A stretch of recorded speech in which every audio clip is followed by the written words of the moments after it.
few of our members are joining. Hi, everyone. Um, let's maybe take a minute before we start. How are things in Amsterdam? Yeah, pretty good. Raining as always, so that can get to you after a while. But yeah, we had a couple of really sunny weeks during COVID, so that kept us yeah, quite positive. How about yourself? Is Madrid opening up? Hey, Madrid is opening up, so it's been nice to get outside, to be able to go for walks. I heard in Amsterdam, one of our board members was there for a while, and you guys were able to just go outside and Oh yeah, yeah. meet up with. Wandle Park was full of people just picnicking because everything else was closed. So that was the place where everyone just went for, yeah, after work drinks or Saturdays and Sundays. So yeah. It's kind of nice. It kind of shifts the activities we usually do to something a bit more nature with people. Yeah, indeed. And especially after working from home like all day on the laptop, just crouched over like that, I think a little bit of nature does indeed help. Agreed. Hey, Ishan. I'm seeing some of our members join. Mhm. So, uh, also, Uh, Sorry, you're breaking up. Could you repeat that, please? oh, sorry, can you hear me now? Yeah. And for those of you on the line, can you let us know if you don't hear anything, just send a comment through the bottom, please. Yeah. Just saying that today we have Ayush Joshi here with us today, who's a consultant at PwC in Amsterdam and also an alumni from IE, from the MIM program, if I'm not mistaken. Yeah. Mm-hmm. From the mem. Thank you for joining us today. So we're here with the IE Consulting Club and our board members, our club members that are all on the line. Francisco, you're saying it's a little laggy. Let me just, I'm going to turn off my.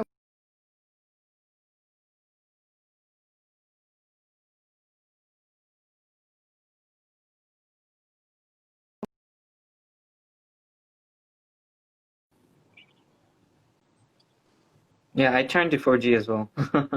Wi-Fi has been quite challenging. So yeah, thank you so much for joining us and the Consulting Club board. I'm not sure if you were involved with the Consulting Club while you were at IE. I just attended a couple of Crack the Case sessions, but active participation was limited. Yeah, but yeah, it's really good for practicing your cases, as you guys probably already know. And cases, even if you don't join consulting, are gonna really help you in whatever industry you go to, which I am finding. So yeah, definitely do practice those. Thank you. So Ayush, tell us a bit about yourself, about your background, how you got into consulting. I mean, you said you did a few cases with the club in the past. What brought you to consulting? Yeah, so I can do a start intro or something, a small one. So yeah, I did my bachelor's in computer science engineering in India. I'm actually Mexican Indian. And during that time, I decided that I don't want to be a coder per se. So I launched my own startup in organic food retail, which is an e-commerce venture to get farm to table food.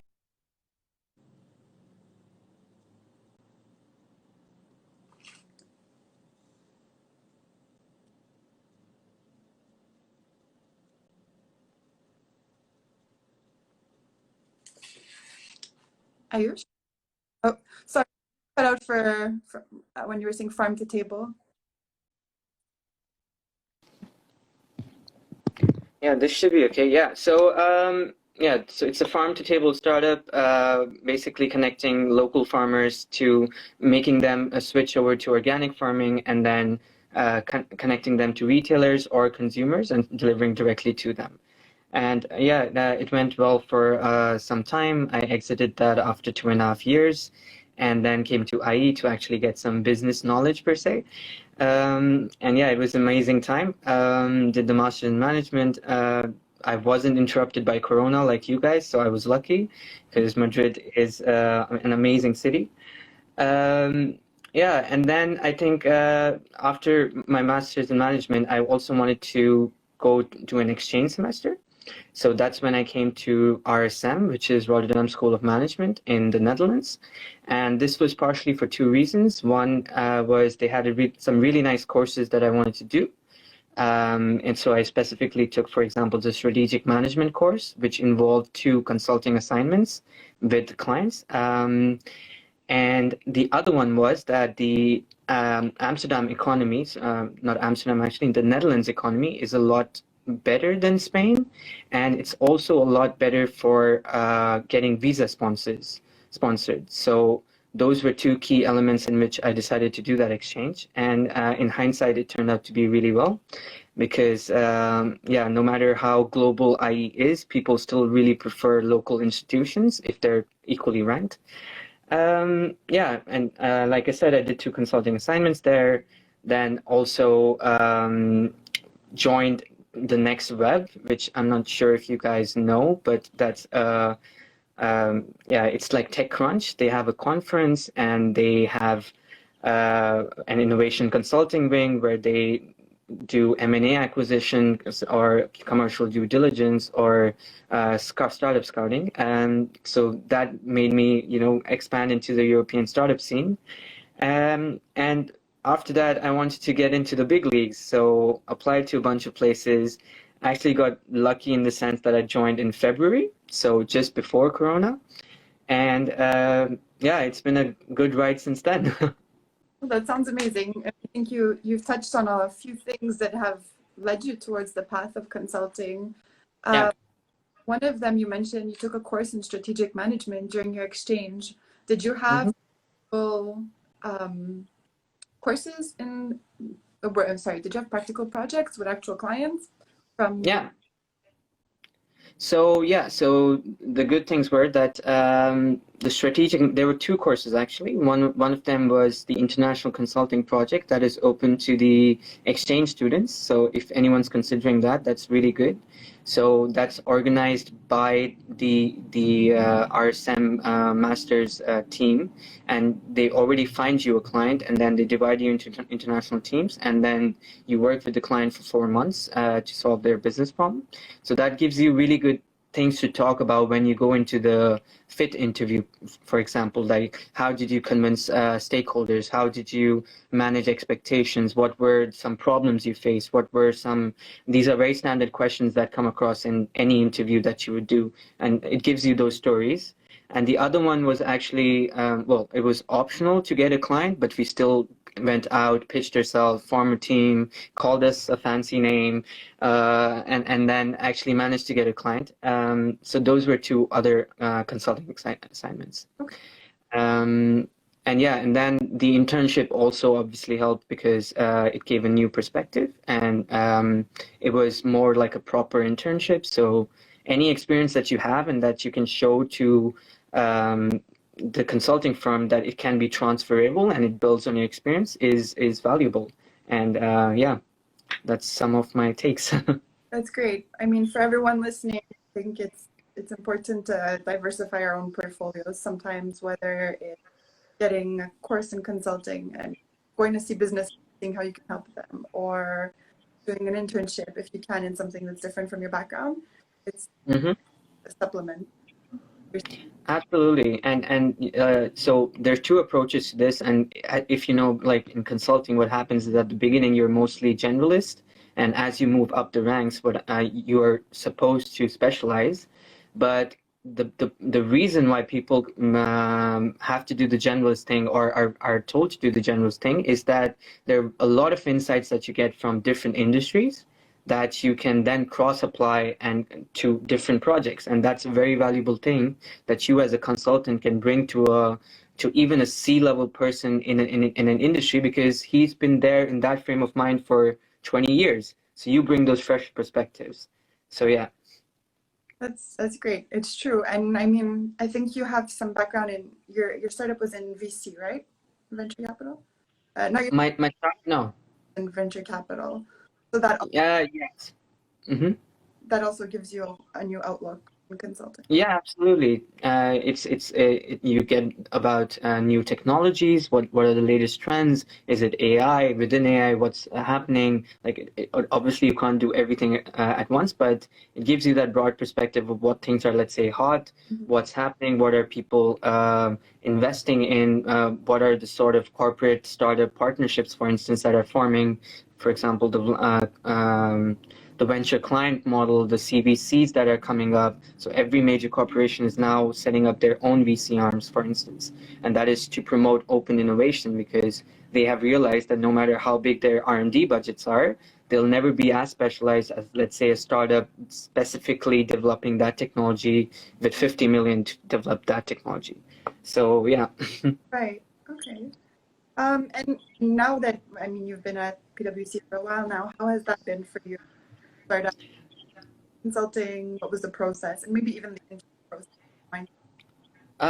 Yes. So the interview process, yeah, so it really depends on the firm, and it depends also on the role. So I'm assuming right now we're just going to go for consulting or strategy consulting roles. So of course the MBBs are super hard. It's hard to get the interview first, and then if you do get the interview, you have really hard cases.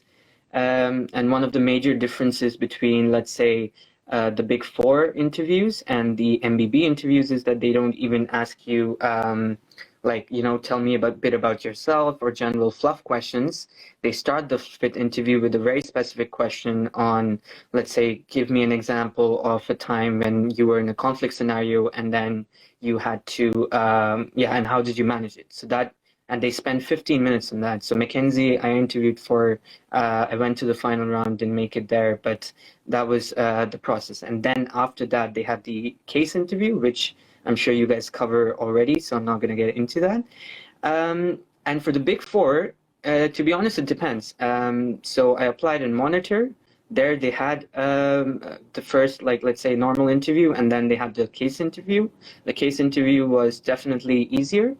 And quite standard. So I would say you definitely shouldn't think about two varied approaches. It's usually either a profit tree question or a business scenario question if you follow Victor Cheng.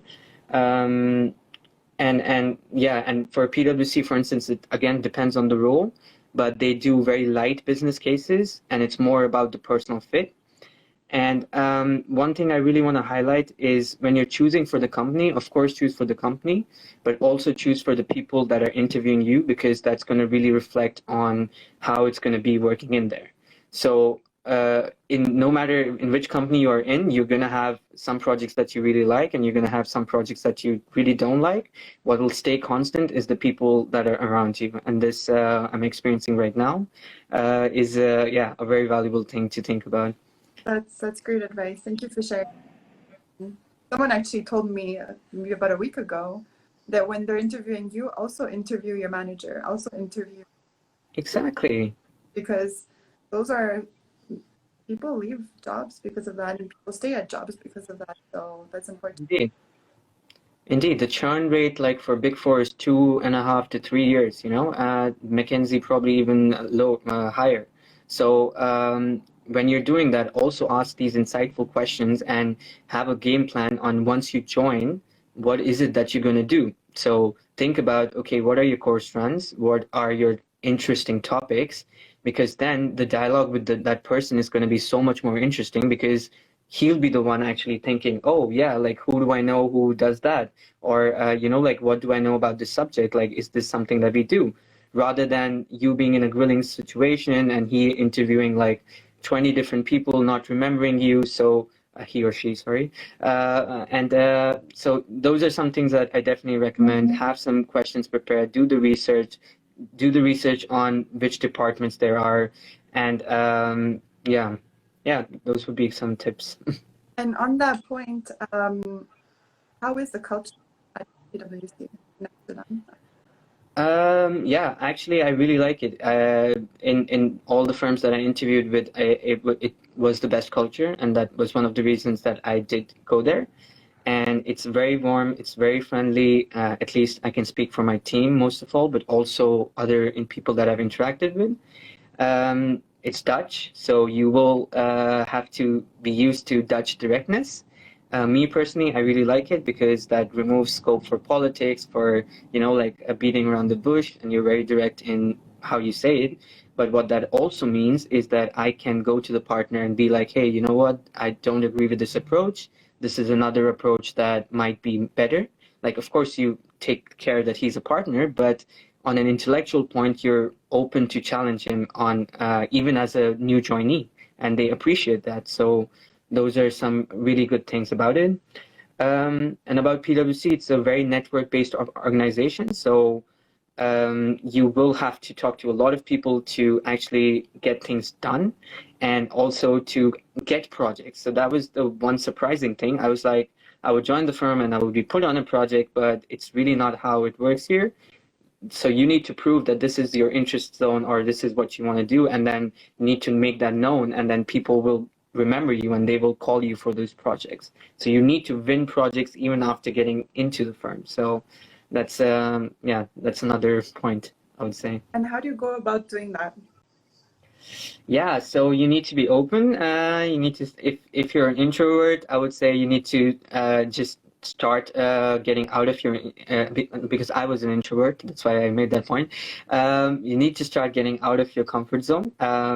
And the thing is, the first few times it's hard, in the sense you're like, oh, I'm going to have a coffee with a partner. What do I say? What do I not say? Do I even schedule it? And all of these questions, and they're completely normal. But it's just about, you go, you schedule that thing, you have a friendly conversation. It's always helpful to have a certain theme or topic in mind. So of course, do those introductions, and the more you do them at the beginning, the better, because then your branding is out there. Mm-hmm. And then if you have a certain topic, then that partner also remembers you for it. And it's not just like a generic, hey, how you doing? The weather's bad, blah, blah, blah, and yeah, just reach out. It's very common to do in consulting. You just reach out, want to understand what they're doing, or see if you can connect for any commonality. If not, you can ask someone who you know to introduce you. And yeah, I think that's how it goes. And did the IE community? How did you leverage work in? Oh yeah. Sorry. Did you say something about the IE community? Yeah, meaning you had to network internally at PwC to get the project on. But before that, how did that support you? Yeah, of course. I think, to be honest, it supported me more before joining PwC. And that's my advice for non-Europeans especially. So my success rate in getting interviews without references versus with references was like, I don't know, 1 in 50 or 2 in 50 without, and with it's more like 1 in 10 or 1 in 5, depending on, of course, the roles. So really reach out on LinkedIn and find any commonality. It could be the country that you're from. It could be IE. It could be something that you find on their profile that you both like. And just ask for 15 minutes of their time, and in that time, introduce yourselves, tell them what you want to do, and then have a follow-up meeting later on. Or if you get enough time, then do that in that time, and try to see if they can support you and in any way in getting to the company. And it depends on the person. So some people might say no, that they don't want to refer you because they don't know you, and I think that's completely fair. Others are more open, but even the people who say they don't want to support you, refer you, will give you a lot of insights that you can write in your cover letter, for instance, in the conversations that you have in the interview. And they can even refer you to other people to see where in the company the best fit is. Mm-hmm. So, yeah. Did you catch all that? Yeah. Yes, thank you. So we can reach out, everybody on the line. Feel free, don't forget to reach out to our community, the IE community, or like Ayush said, anyone you have commonalities with. It's always a good way to break the ice. Mm-hmm.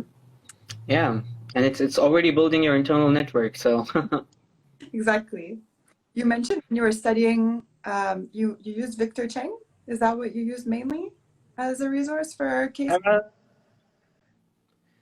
Yeah, so the case interviews part, I didn't use Victor Cheng like fully, but I did see hello?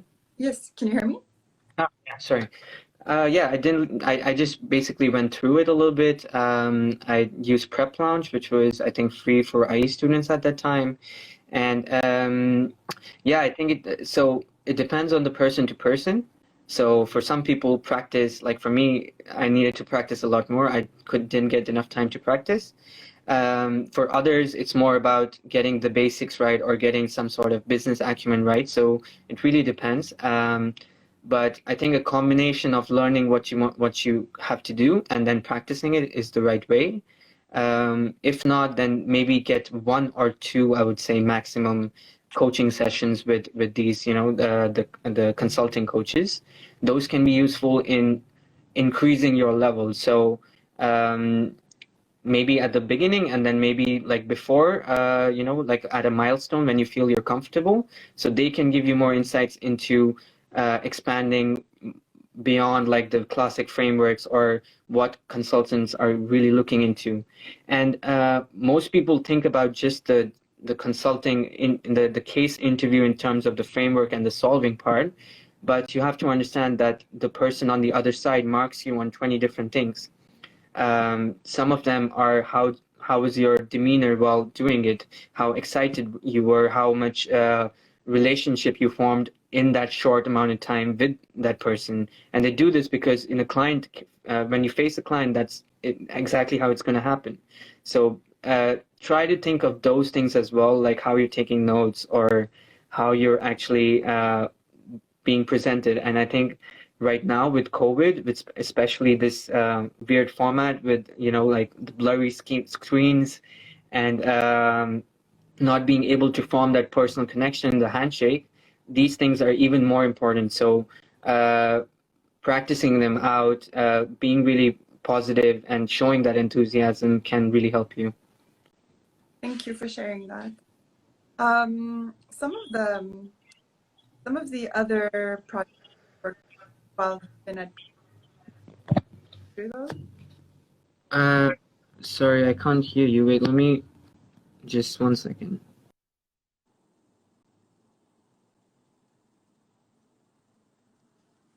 Sorry, everyone. We should be back in a minute.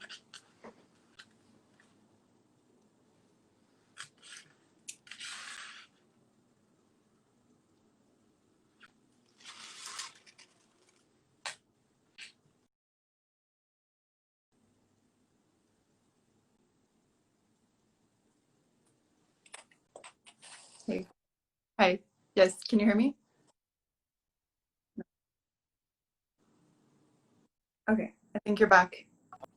Oh, yeah, sorry. Hi. Yeah, Wi-Fi it's annoying at the moment. No problem. I can see you and hear you now.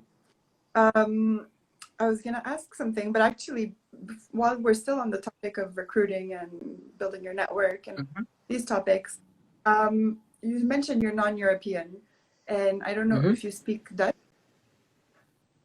No. No, I don't. I know you mentioned community supported when you reached out to alumni, but how important in Dutch, how easy was the visa process? A lot of Okay, sorry. You broke up a little bit, but I think the question is, so being non-European, how easy was the process and like the Dutch barrier and how much did that impact? Was that correct? Right, exactly, because so many of the students that I are global. Yeah. Yeah. No, so it's really true. And some firms have a strict hard no. So McKinsey Netherlands does not interview non-Dutch speakers. Strategy and the PwC strategy part does not interview non-Dutch speakers. Yeah, Bain, BCG sometimes. Like Bain is more open. I think BCG is like, yeah, depends on how good your referral is, but I think that's also difficult. So those are some things to definitely keep in mind. Deloitte is open, so Deloitte definitely apply. They are open to non-Dutch speakers, and yeah, I think it's a matter coming to the non-European angle, it's always an uphill battle, right? So for a non-European to get an interview and later a job, you're competing with people who know the market, who speak the language, who yeah, who have personal connections already at the firms, and the firm just doesn't have that many risk factors with them because they have they're used to the culture as well. Um, but as a non-European, you need to then show that how you are so much better than the regular competition that they're willing to sponsor your visa, they're willing to look over the non-Dutch speaking part, and they're willing to take that risk of you fitting in a culturally in a new city that you might not have lived in. So if you put yourself in the firm's shoes, then you see that these are the gaps that you have to fill, and then you need to really present yourself on how you are addressing these points, and also how you are, all your USPs over, let's say, a regular candidate. So some ways you can do that, of course, is through your previous experiences, through your internships, to your letters of recommendation, and of course, acing the case interviews. But these are just some examples that I'm giving. And yeah, like I think after that, it's a combination of luck, of how you do in the interview, what kind of bonding did you manage to bring, and yeah. That's definitely something for all of us to think about when we're in that process. And after the process, once you join PwC, and since then, what kind of projects have you worked on? That's actually one of the questions that came through from one of our members beforehand. Okay. So yeah, what are the projects you've worked on? Okay, so I'll just give you a really brief overview on how things happen there. So within PwC, it's like you have a lot of different departments, and then you get projects based on the departments that you're in. And then basically now Strategy and sits on, let's say, the strategy consulting part of it. That doesn't mean that other teams don't do strategy. It's more like they're responsible for overall broad just strategy projects. The other teams sometimes compete with strategy, and sometimes they are very domain specific strategy, and stuff like that. So that's also the difference between MBB and Big Four in terms of being strategy consulting houses versus management consulting houses. And well, since I joined PwC, so I'm in the tech strategy and innovation team, and I worked on a variety of different things. And that's the good thing of working for a big organization. It's up to you. So coming back to the point I mentioned about the internal network, so it's up to you to prove that, you are valuable and you can contribute. So then it's really, up to you on what projects you manage to do get on. So for example, I am now part of a team which is developing propositions towards startups and scale-ups called the Scale team. And that's completely not in my domain, or like my team, for instance, and that's outside my zone. Another thing I'm a part of is a community called Innovation and Development, which is a strategy and community. So and that's in Germany. So it's really up to you and how you can expand your horizon. And in terms of core projects, most of the Big Four focuses on large transformation projects. And then within those, they have these different angles. So for example, if there's a, let's say, digital transformation going on, which is the hot thing these days, there's a finance angle, there's of course, a technology angle, there's a strategy angle, there's people and organizations, because it's retraining those employees, there's change management. So there are all of these different things that will go around, and it's again up to you on which roles you think you are best suited to, and you need to prove this to those people. And very recently, I did a vendor selection project for a big global brewery. Also did define their digital core. So basically, what should be really common across their 72 operating companies, and like define their IT strategy. And yeah, those are some of the things that I've been up to. Thank you for sharing that. It's nice to see that you can really get involved in different different parts of the business, even if it's in a different location. You mentioned Germany for one of the communities you're working with, or Yeah. skill sets that you can build while you're there as well. Yeah, yeah, indeed. And like not everyone has to do that, by the way. So it's really your personal choice. If you really like the team and you really just want to stay in a particular sphere, that's a personal choice, and it can actually, yeah, lead you to a faster promotion even because you get specialized. So it's personal dependencies on what you want to do and where you want to go in the future. Okay. And we have one, I know we're at time, but we have one more, Right? if you don't mind, from one of our members. Of course. So Misha asked, how was the last round at McKinsey? Yeah, so I interviewed for McKinsey Mexico. So it was a different experience. My Spanish is good, but it's not completely perfect. And then, yeah, the feedback. So I personally thought it went well, but then the feedback that I got was that, yeah, A, the Spanish angle, B, the case structuring was very, let's say, broad in one of the interviews. Mm-hmm. So it wasn't specific enough to one of the partners. And yeah, so in the second round with the partner, it's really dependent on the partner. So with the first one, we had a conversation, and then it was just, yeah, asking about me, and then he just abruptly gave me a case, and that one went really, really well. The other one was a lot more formal, and it was, yeah, it was starting with the same structure, and then he gave me the case, and I thought that went well, but apparently not well enough. So, yeah.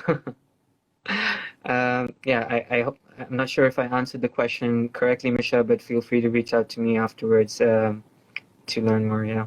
Appreciate that. So Misha, feel free to can pick your information. So thank you so much for today. If anybody else asks any questions, would you be okay with us giving your? Yeah, of course. Feel free to reach out to me if you have any questions. Always happy to help. Yeah, I can give you some perspectives. Hopefully. Yeah. Really, Really good to connect with the alma mater.